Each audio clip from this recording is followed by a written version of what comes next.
Okay, hello, everyone. My name is Keith Robinson. I'm a professor at the SMU Dedman School of Law and the co-director of the Tsai Center for Law, Science, and Innovation. It's my honor to welcome you to our program today. The Tsai Center is an academic center at the law school that focuses on legal issues related to science and technology.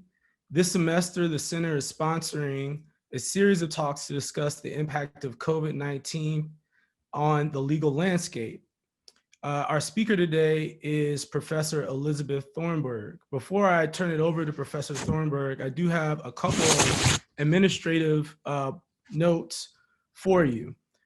So first, attendees can submit questions to be answered at the end of the session using the Q&A feature at the bottom of the screen. The CLE number for today's program will be emailed to all attendees tomorrow. This course is still pending approval for the state bar, so please wait about a week before submitting your hours. We will also post the CLE number on a PowerPoint slide at the end of the webinar. And now to our speaker for today. Professor Thornburg teaches and writes in the area of civil procedure and alternative dispute resolution. Her scholarship focuses on the procedural fairness of the litigation process, especially at the pleadings, discovery, and jury charge stages. She also writes and speaks in the area of comparative procedure, online dispute resolution, and the intersection of law and culture. Professor Thornburg's articles have appeared in a number of prominent law reviews in the US and abroad, and she is also the co-author of a study guide for civil procedure and 2 Texas procedure casebooks. She teaches civil procedure, conflict of laws, complex litigation, Texas procedure, remedies, and an advanced procedure seminar. Today, she'll be talking about her most recent project concerning the adjustments that courts have made to the online process during the pandemic. So it's my honor to turn it over to Professor Thornburg. Thank you for joining us today.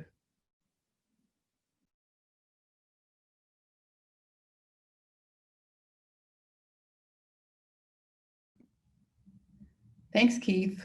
Can you hear me now? Yes. Okay, good. Sorry.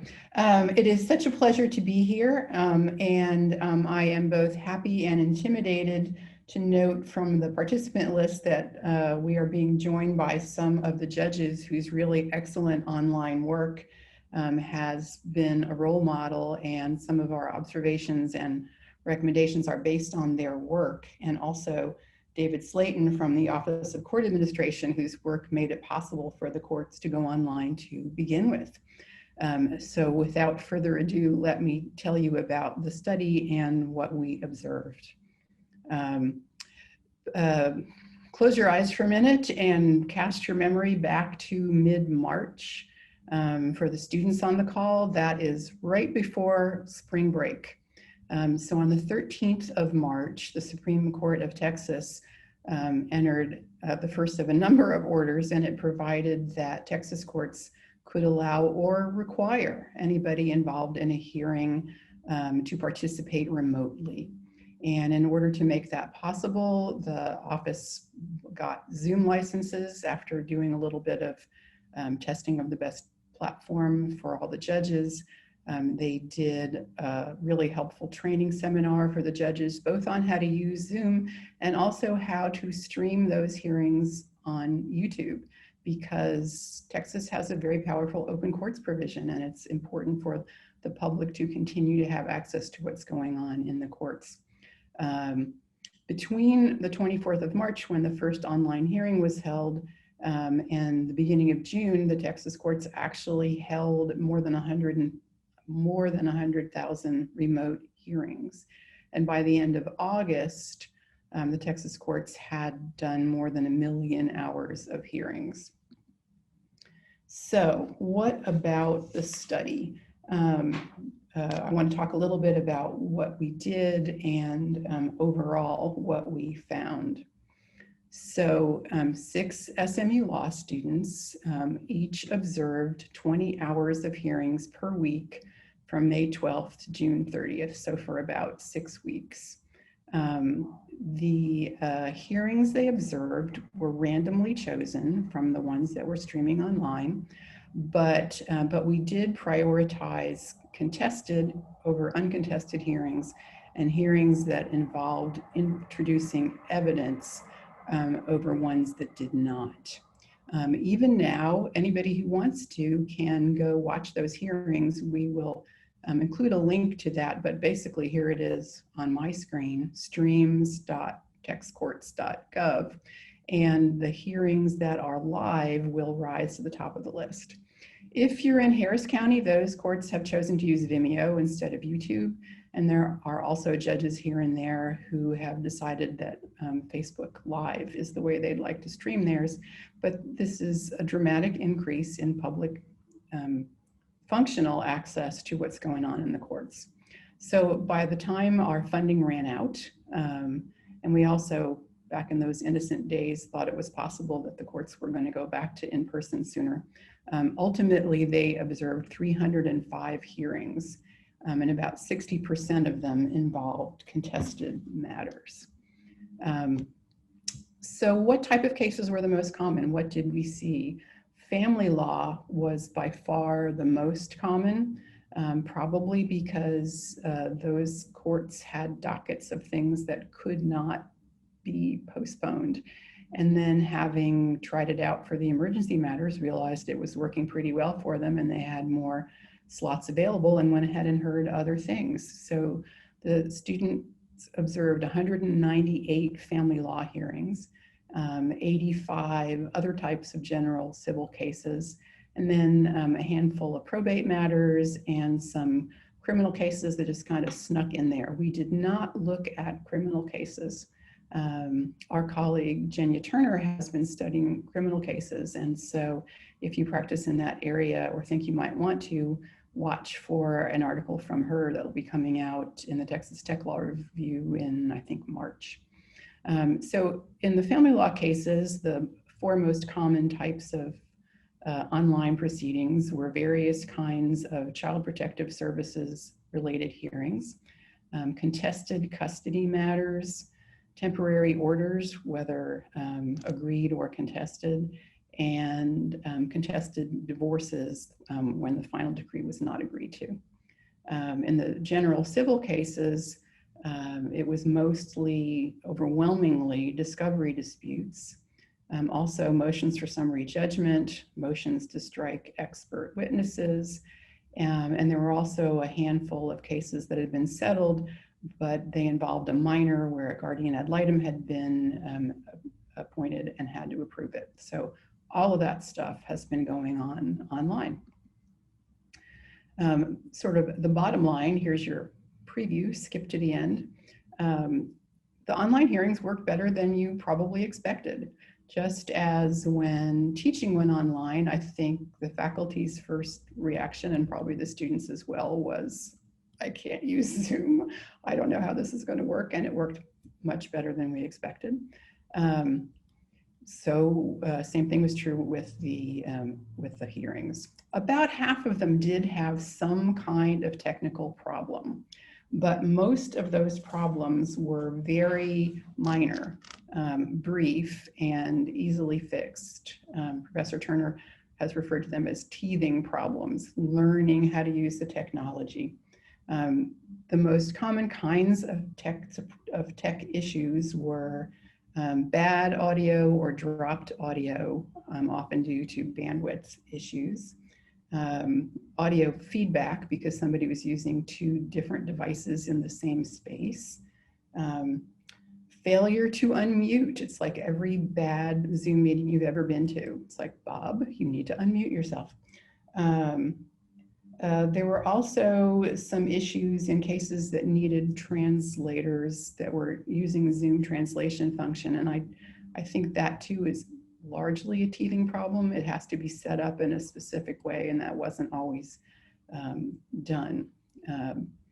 The other part of the bottom line that I really want to emphasize is that for ordinary citizens, access to the courts, that is to participate in the hearings, actually increased, which is perhaps not what I would have expected. So just to give you kind of an overview of what these hearings looked like, I wanted to give you 3 examples of the way particular hearings went. And so the very easiest ones are the uncontested matters. In fact, for certain kinds of uncontested matters, I believe some judges decided they didn't need a hearing at all. So in ordinary civil cases, motions that were just lawyer arguments, motions to compel, motion for summary judgment, very easy. But consider even this in a family court case. This was an uncontested action to terminate a father's parental rights. The mother was represented by an attorney, and a guardian ad litem had been appointed to represent the interests of the child. The father didn't have a lawyer, but he did appear. He appeared on Zoom remotely from the county jail. The judge who heard this case uses the waiting room function for cases that are up next. And she was running late, and she popped in to tell them she was running late. And then when she was ready, pulled them into the courtroom. The hearing started. The mother testified about why she was seeking the end of the father's parental rights. The father testified that he understood those reasons and he didn't contest it. The lawyers asked the mother some questions to show that her finances were adequate. Asked her some questions about her daughter, and the motion was granted.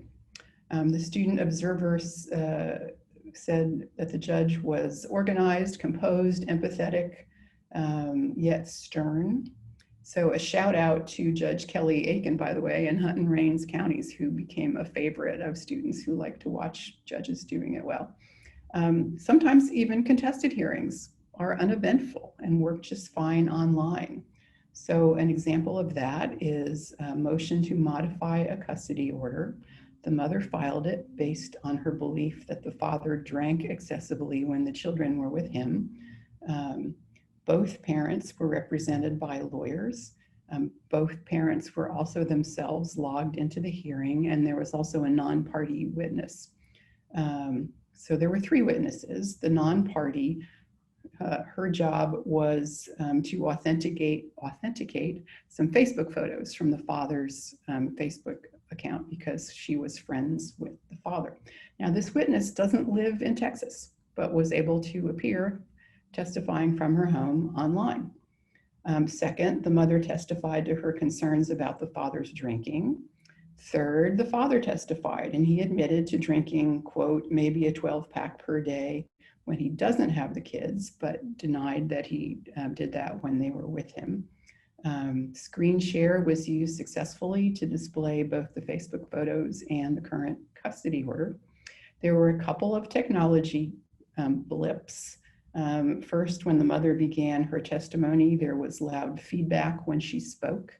And so the judge walked her through logging out, turning off the mic on her laptop, dialing in on her phone. That took 2 minutes. And then second, Judge Miskell, if you are online, you're probably recognizing this hearing because it was in Judge Miskell's court. She's also excellent, as are a number of judges.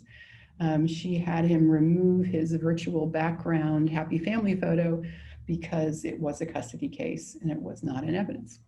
So that's a contested case, uneventful.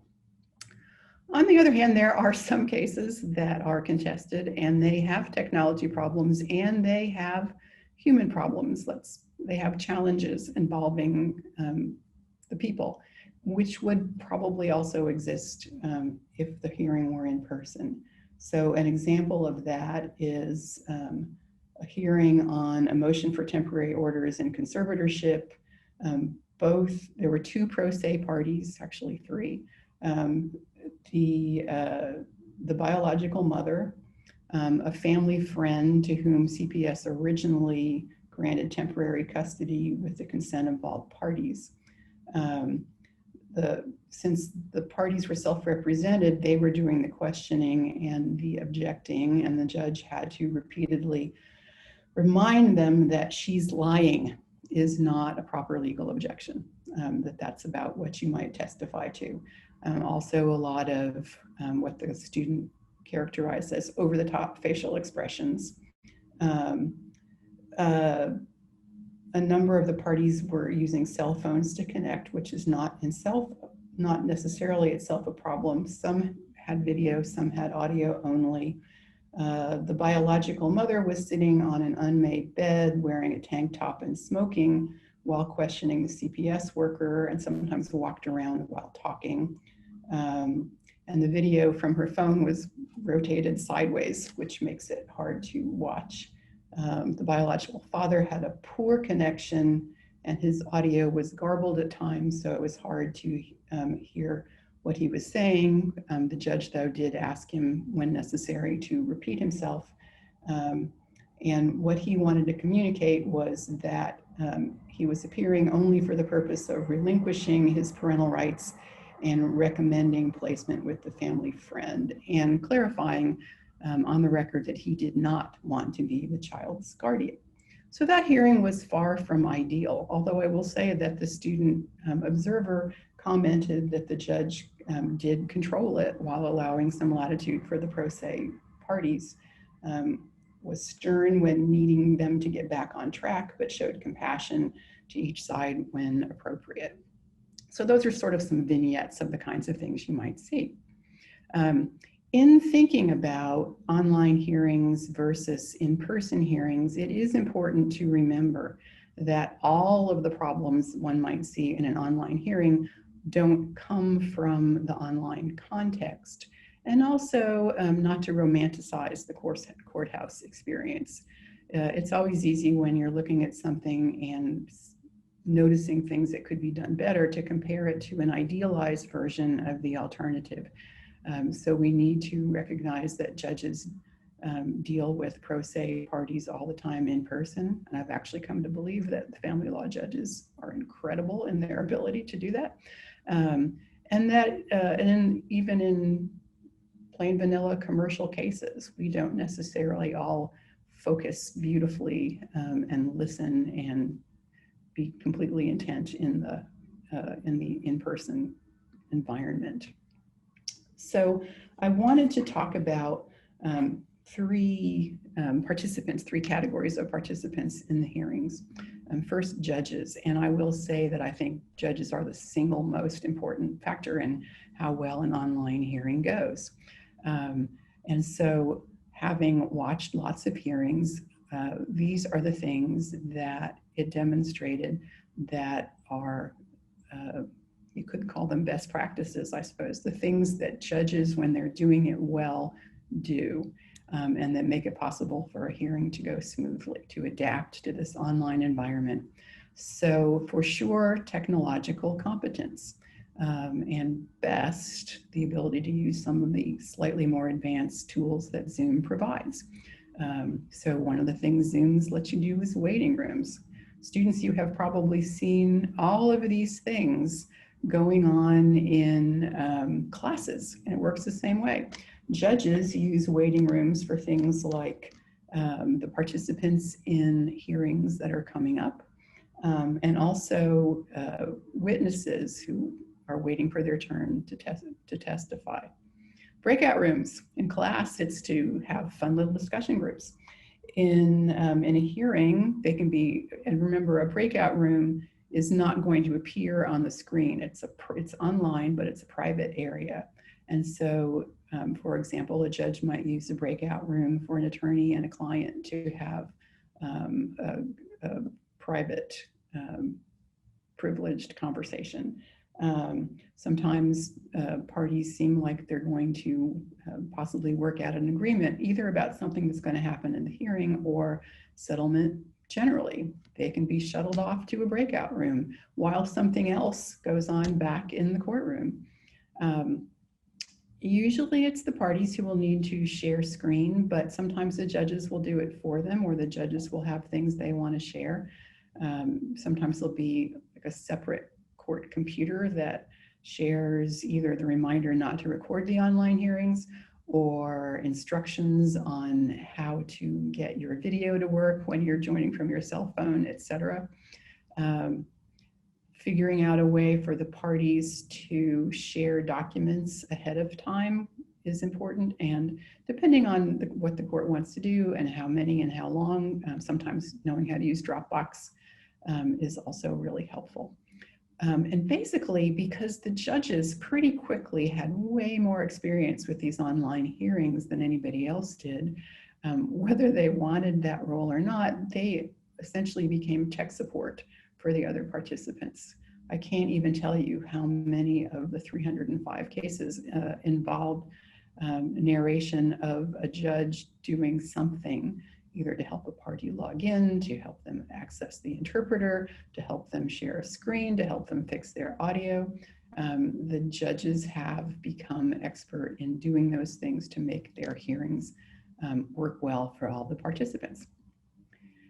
But beyond technology, and here's Judge Garcia, who also, thank you, talked to me when I was doing research. She is an SMU alum and an adjunct faculty member as well. So I've put her picture there. That was Judge Miskell on the slide before. Sorry, I forgot to say that. The judges also have to communicate a sense of empathy and justice, but online. And the way we saw them doing that was things like recognizing that the participants have emotions, and this is particularly true in family law cases. Sometimes that's happy emotions. Judge Garcia heard an adoption case where far more people were able to participate by watching than probably would have been true in the courthouse because they were from all over the globe. Sometimes sad emotions, recognizing that somebody might need to step away from the camera to get a Kleenex, or letting a witness know ahead of time that you understand that some of the things they're going to testify to will be really difficult. Also explaining in plain language what's going on, especially to pro se litigants who are not familiar with the proceedings, don't know what to expect. Not legalese, not condescending, just a very straightforward explanation of what's going on and what's going to happen. It is important to make the litigants feel that they are being heard and in fact be heard. And part of that relates back to the technology.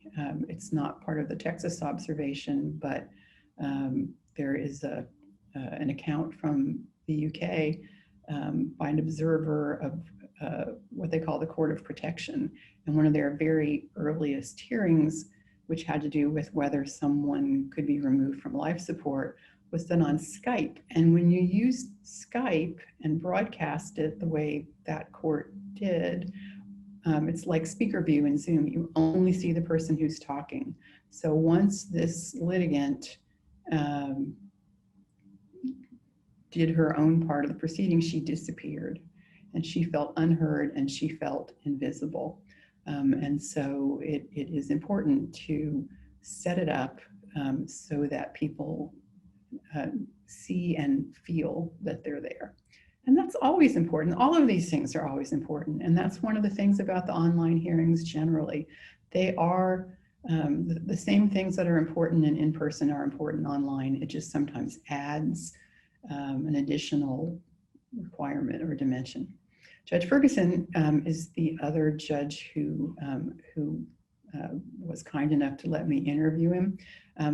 I put two pictures because the first one was one of the things that all of these judges have done is help share their expertise with other judges. So the picture on the right is from him participating in a really fine training program that the State Bar Family Section did way back at the beginning. But as I guess is true of many people, guys have grown beards during COVID times. And so I believe that that's what Judge Ferguson looks like now. One of the things that, that all of these successful judges, including him, have done is things like, okay, Zoom protocols. We always have local rules, but what are the ground rules going to be for operating the online court? You share these things with the lawyers and the parties so they prepare and they know what to expect. Zoom admonitions for the beginning of the hearing when it's actually started. You need some extra reminders like don't talk over each other. There's going to be audio lag. The structure ahead of time, as I mentioned already, is doing things to facilitate document exchange. And one of the things about the Zoom audio lag and Zoom generally is people talk over each other in in-person hearings. But sometimes on Zoom hearings, it happens because of that delay between when you talk and when other people hear it.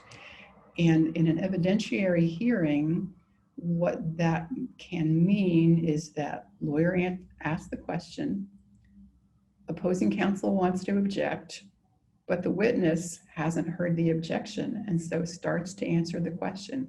And so some judges have done things like creating as part of their protocols that you actually hold up a sign that says objection, and everybody's instructed to watch for those and to stop talking when you see it. So just thinking ahead, creating a structure is part of what the effective judges do.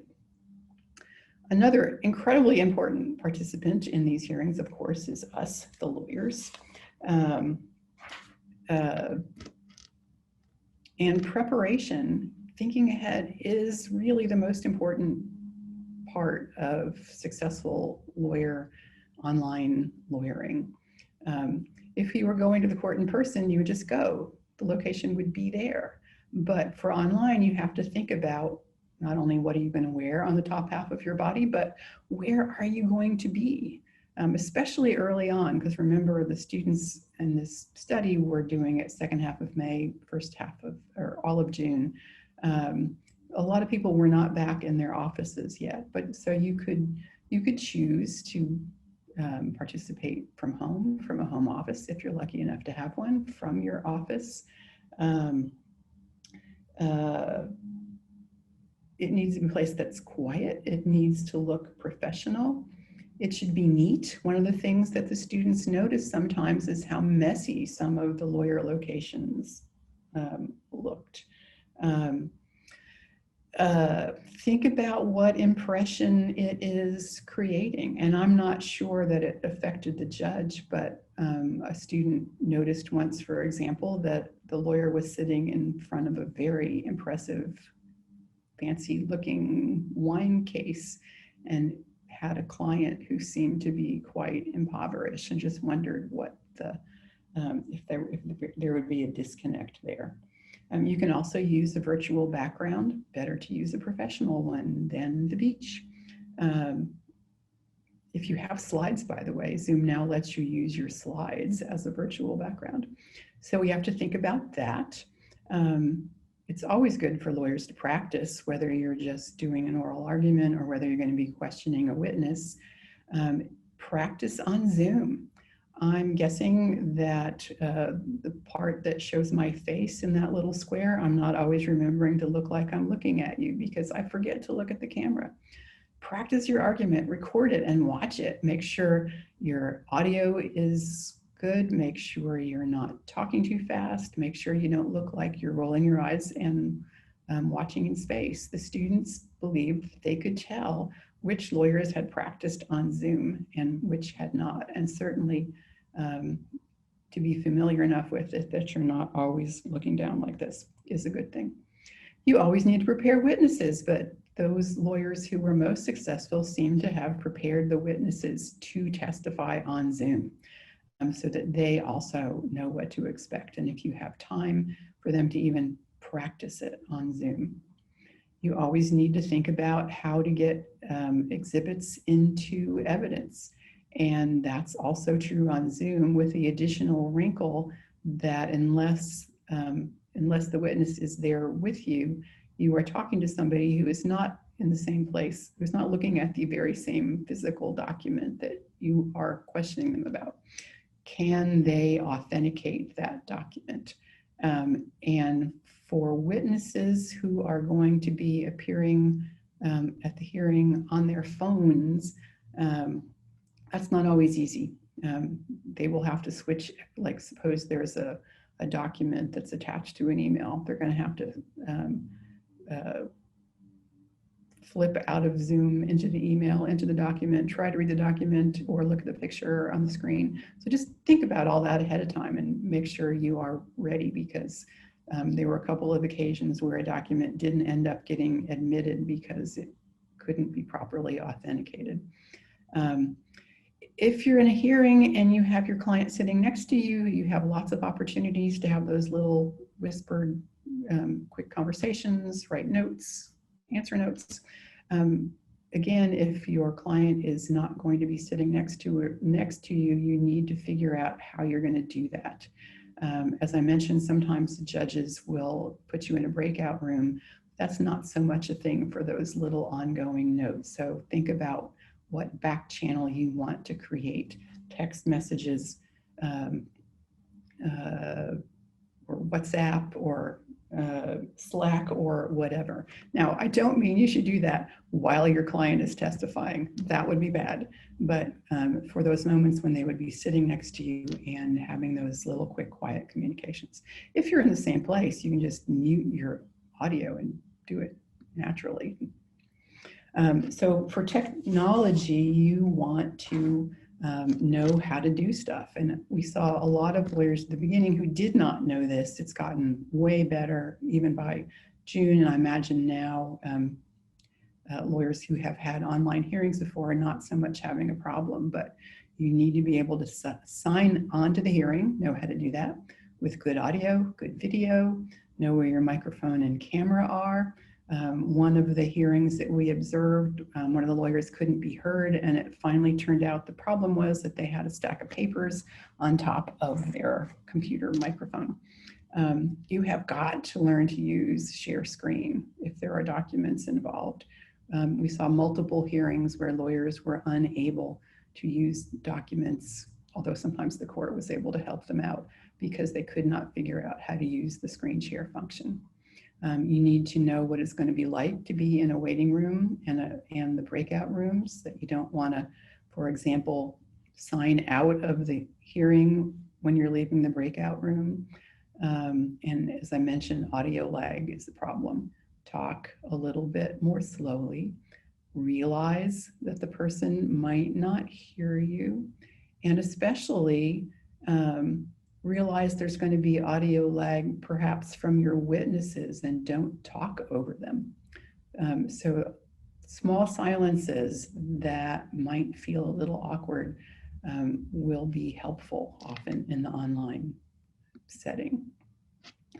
So what about parties and witnesses, regular people? Again, in regular commercial cases, it didn't seem to be much of an issue at all. People who were accustomed to testifying still could. Resources still matter online. And so parties who were able to prepare their witnesses and whose witnesses were in good spaces did not really have a problem. But even thinking about some of the more challenging contexts that we saw in the family courts, the biggest happy surprise for me is that the online context actually increased rather than decreased access to the hearings for a number of people. And when you think about it, that actually makes sense. It was my own lack of focus rather than lack of information. I should have known this. Consider a person who lives away from the courthouse. They may or may not have a car. They are paid by the hour only when they work or they need childcare. They're not familiar with downtown and the courthouse. They may be intimidated by it. For them to go to participate in a hearing may require them to take a whole day off of work. And that can be tricky, whereas the online hearing requires them to have some device that connects to the internet. A survey, now this was not a survey of court participants, it was a survey of qualified jurors in Texas, but it showed that only 1% of the respondents had neither internet nor cell phone access. Now, that's not to say it's not a problem. It could be They could live in an area where the reception is bad. They didn't all have unlimited minutes, but they did have it. And so cell phones have turned out to be an amazing tool and have worked surprisingly well. It's not perfect. The location from which lay people participated varied. So again, sometimes it was fine. They may have been at their attorney's office. They may have been in their own offices, or they may have been at home with a non-distracting background. Sometimes people actually went to the courthouse where there was somebody to help them get online and make it work.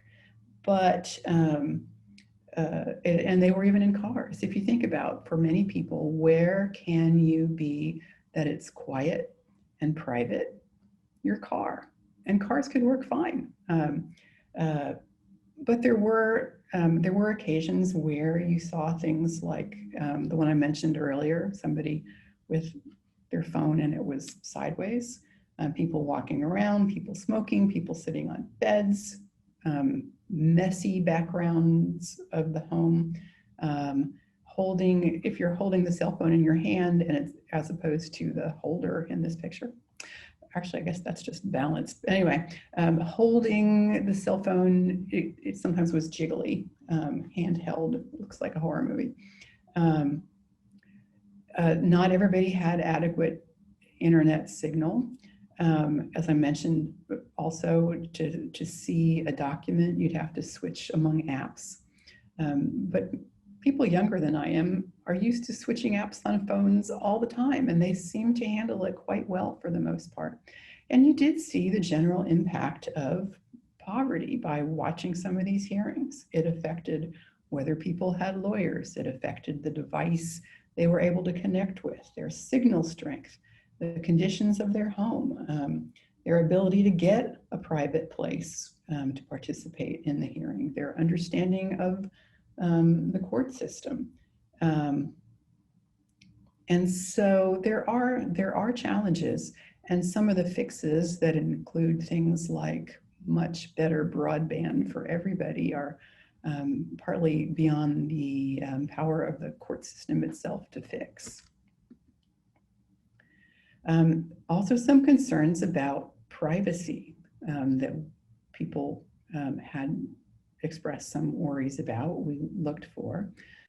Courts are open. I mean, in theory, anybody could have walked into any of these hearings in the courthouse, but going on YouTube is easier. Now, recording the hearings was prohibited, and there was a relatively prominent notice on the court's screens letting you know that. They could be contempt of court, for example, to record it when you weren't supposed to. You'd have to know that a hearing was happening, unless you're like the students and me and just watching. But if people in a community, your employer, your neighbors, family members of litigants knew what was going on, they could watch it. So there could be more watching than there might have been. Clearly, you could see more of the backgrounds of people's actual home conditions if they weren't using a virtual background. Don't know if that might have an impact. For example, in a family law case, they'd have a home study, but now they're looking at it. It is really important to remember that if a document is going to be shown on the screen, you need to redact it first. And that's something that the lawyers should work together ahead of time to agree on if possible. So names, addresses, phone numbers, bank account numbers, etc. And there are some proceedings that are just quite private, things involving children, for example, or the kind of discussion that might be held in chambers in an in-person hearing, a judge, for example, talking to a child about which parent they would like to live with, things like that, need to be taken offline. You can still keep the Zoom hearing going without live streaming it. Another concern has been whether this will impact whether we can find the truth. How is that going to be different online? The concerns include, well, how do you know there's nobody else in the room? Or what if the lawyer or somebody else has prepared a document for the witness and they're using that? And we did see examples of both of those things happening, and the judge, opposing counsel, and the judge saw it, called it out, stopped it. In the case of the document, required it to be shared with everybody. Just invoking the rule the way you would in person, that is, having people who will be witnesses stay outside the courtroom until it's their time to testify. Well, you can put them in a waiting room, but you can't actually stop them, for example, from watching the proceeding on YouTube. So there are ways to deal with that. You could require the witness to turn their phone 360 degrees to show there's nobody there. You could have them take an oath that they're the only one there, that nobody is coaching them, that they don't have a document, that they're not, that while they're in the waiting room, they will not watch it, but ultimately those are hard to enforce. And what about examination and cross-examination? Partly a little reality check here. When you're in person in court, you're the judge, who is the fact finder here, has a view from some distance of the side of somebody's face. On Zoom, they're probably looking right at the person's face. There's a lot of concern about demeanor evidence.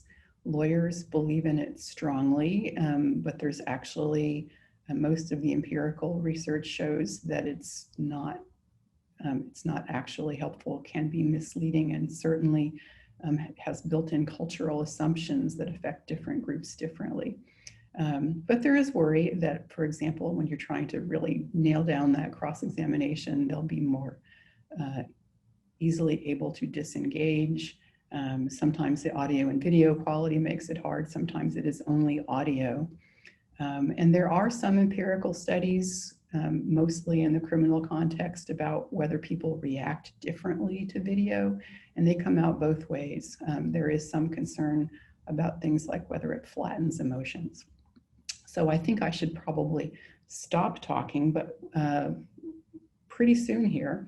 But what I want to suggest is that we should not just think of this as an accidental blip that we had to do and it's gone. I think there are some lessons here we can carry forward into the non-pandemic future. There are certain things that this has demonstrated can be done well online, and we probably should continue to do them online, at least in some circumstances. For example, uncontested matters.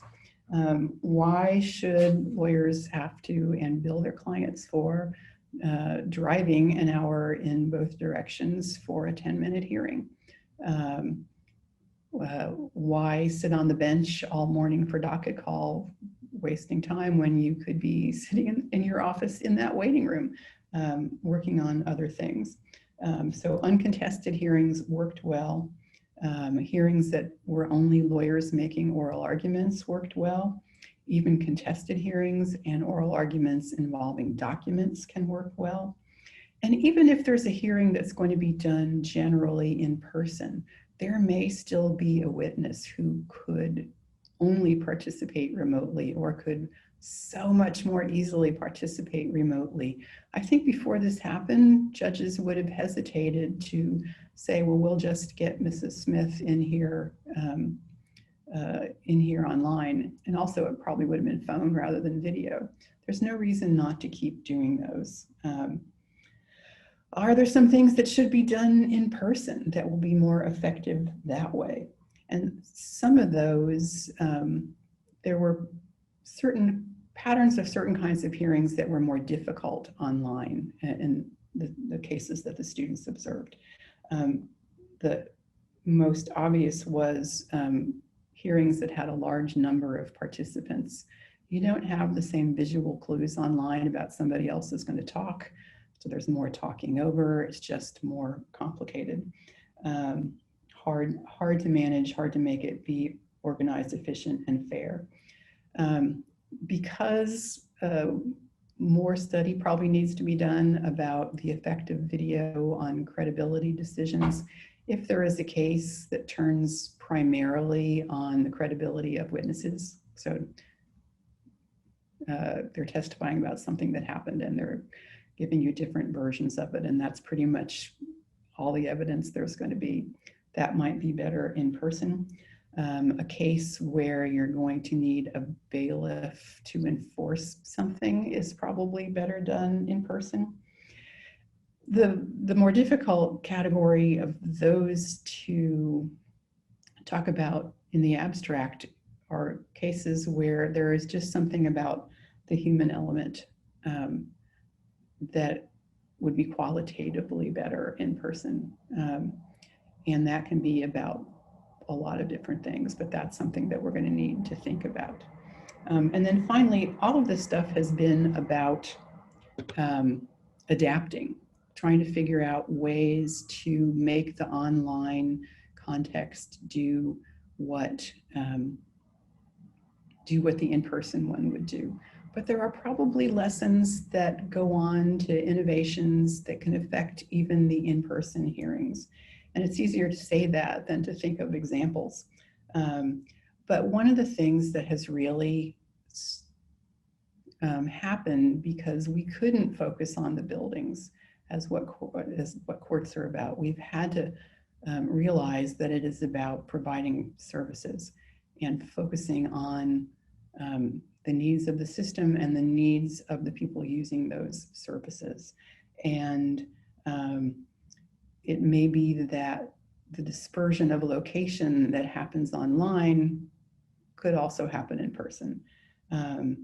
It may be that some of the control that has dispersed online, for example, there are some courts that have basically set up doodle polls listing available time slots and let people schedule their own hearing times. And that has worked really well.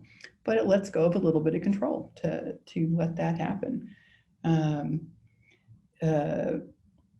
It may be that there are ways that are good, that the public has more of an opportunity to see what is going on in the courts. This is such a challenging time for public confidence in the court system. If we see what regular courts do every day, that could be helpful. And maybe there are ways to more effectively give notice of things like that. And some opportunities to partner with other community institutions like schools and libraries and community centers, and not just their buildings, but them as functions. So I need to stop talking now and turn it back over to Keith and see if you all have some questions you'd like me to answer. Also, if you want to see a really longer and hopefully not boring article about all this, I have posted it on Twitter, and there's my handle. Well, thank you, Professor Thornburg. That was it's a great project and really eye-opening and very timely. So, thank you for taking your time to present your research today. We do have a few questions in the Q&A, and so the first question asked if you could say more about how judges treated those who were underrepresented or unrepresented, I should say. So how did the judges treat those who were unrepresented? What were your observations and takeaways? I should probably start with the qualifier that this is me reading the students' accounts in addition to what I saw myself. But I would say that the judges gave the participants space to talk. They treated them with respect. It was used clear language. I had the feeling that this is not something unique to the online environment. I suspect this is the way these judges operate in person as well. And also not freaking when there was emotional content to what the litigants were talking about, and making sure that they understood what was going on. Because you could tell from the examples, some of these are huge life altering decisions for people, giving up your parental rights. And I didn't talk about them, but some of these were CPS proceedings where essentially the biological parents were not going to be the ones to have custody of the kids. So, firm but fair. I don't want to say parental because that has kind of a condescending implication to it that I don't want to include, but being honest, being firm, but listening and responding. Great. So in the second question is about practicing on Zoom. And I think in your presentation, you covered a lot of sort of the best practices. It seems like the most prepared litigants were the ones that had practice using the technology. Do you have any other tips for people that might be appearing in court on practicing before they get into that situation? Yeah, I'll try. So you probably know, if you have, you've downloaded the Zoom app to your computer, you can just go into it anytime and click on New. So for example, one of the things you can do is, like right now, if I did that, this is what I would see. But I could play with my computer lid to see how much of me do I want to see. I could say, well, maybe I'd be better off if I were back here. Here, I put my notes over here to read from. So